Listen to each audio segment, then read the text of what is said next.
धर्मक्षेत्रे कुरुक्षेत्रे महाकाव्य मदन मोहन तरुण के द्वारा लिखित एवं उन्हीं के द्वारा पठित।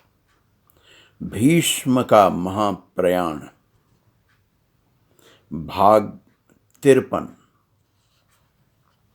जैसे ही किया भगवान सूर्य ने उत्तरायण में प्रवेश, वैसे ही युधिष्ठिर आए अपने भाइयों और केशव के साथ पितामह भीष्म के पास। बैठे थे महाबली भीष्म के पास ऋषिगण और अनेक राजागण। जो जीवित बच गए थे युद्ध में, उपस्थित थे स्वयं महाराज धृतराष्ट्र। करबद्ध खड़े हो गए युधिष्ठिर पितामह के पांवों के पास और बोले, पितामह, मैं हूँ उपस्थित आपकी सेवा में, करें मेरा नमस्कार स्वीकार। यदि आपको सुनाई देते हैं मेरे शब्द तो आशा दें अपनी इच्छा अनुसार। सुनकर कुंती पुत्र युधिष्ठिर की बातें खोली महाबाहु भीष्म ने अपनी आंखें। बोले गंभीर वाणी में, कुंती नंदन, बीत गए हैं 58 दिन इन तीखे अग्रभाग वाले वाणों पर सोए सोए, किंतु एक एक दिन बीता है 100 वर्षों के समान। चंद्रमास के अनुसार माघ का महीना है यह शुक्ल पक्ष, जिसका बीत चुका है एक चरण, बाकी है अभी और 3 चरण। युधिष्ठिर, जान चुके हो तुम विद्वान ब्राह्मणों और मुझसे धर्म और अधर्म के समस्त तत्व। अब तुम्हारा मानस है समस्त शंकाओं से मुक्त। निर्मल है आकाश जैसा प्रशस्त। तुम जानते हो समस्त शास्त्र, प्राप्त हैं तुम्हें वेदों का भी ज्ञान।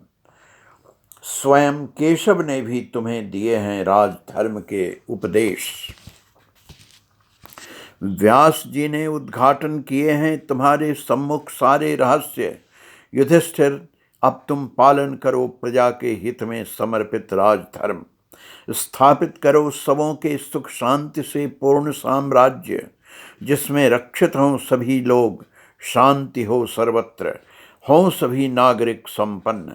गंगा पुत्र भीष्म ने करबद्ध किया केशव का स्वागत।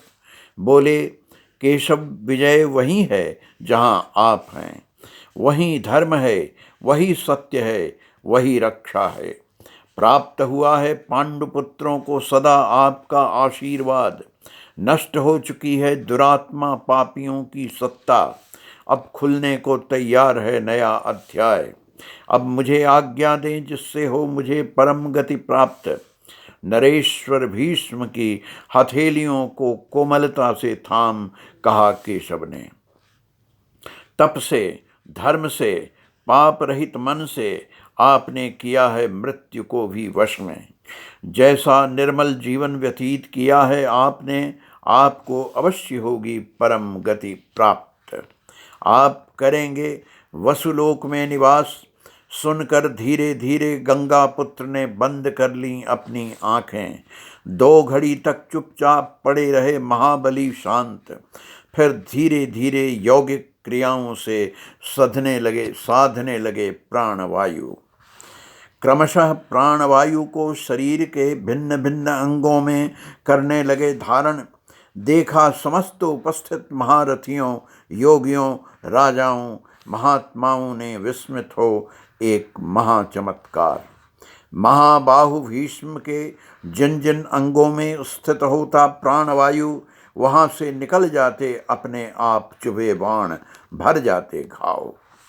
इस प्रकार कुछ ही पलों में मुक्त हो गए महाबली सभी बाणों से। भर गए सारे घाव, तन चमकने लगा दिव्यालोक से।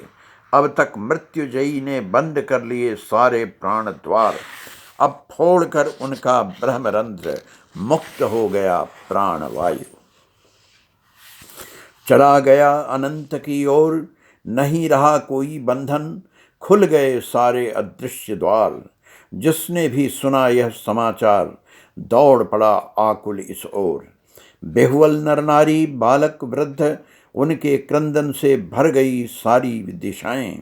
शोक विह्वल पांडवों, महाराज धृतराष्ट्र, विदुर, संजय, प्रजाजन सबने करबद्ध व्यक्त किया उनके प्रति अपना अश्रु मिश्रित सम्मान। युधिष्ठिर और विदुर ने आच्छादित कर दिया उनका शरीर रेशमी वस्त्र से।